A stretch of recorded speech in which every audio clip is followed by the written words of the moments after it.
Hey friends, I'm Donna Amidon, your spiritual fitness coach. And today I want to begin by asking you a question.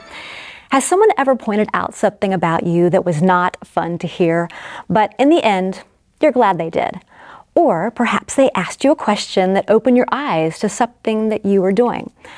I attended a women's event a few years ago, and the speaker had us do something that I will never forget.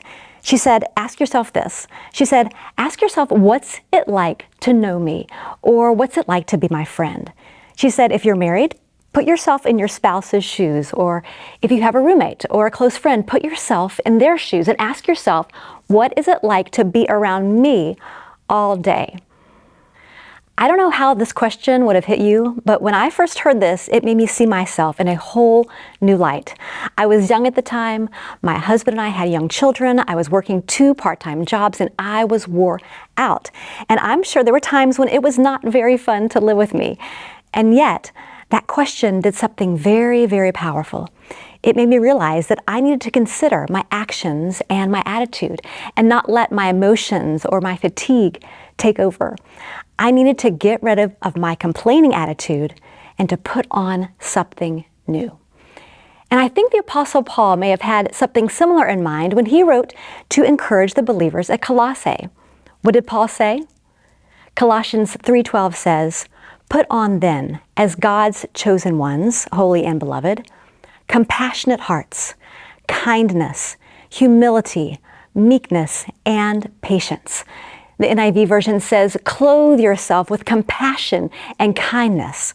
Paul is saying, put on kindness. Let that be what defines you. And so today, I want to make this personal, and I want you to ask yourself a question. Ask yourself, what is it like to know me? What is it like to live around me or to be around me? Now, I don't want this question to make you feel like you're a horrible person or make you overly self-focused. Rather, this question should do the very opposite.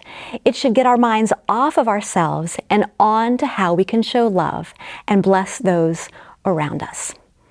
You see, hearing that question years ago as a young mom opened my eyes to the reality that, left to myself, I'm going to drift toward self and to selfishness. But that day, God was calling me, as I believe He's calling you, to something greater. So, here's my challenge today. Very simply, put on kindness. Mother Teresa once said, be the living expression of God's kindness.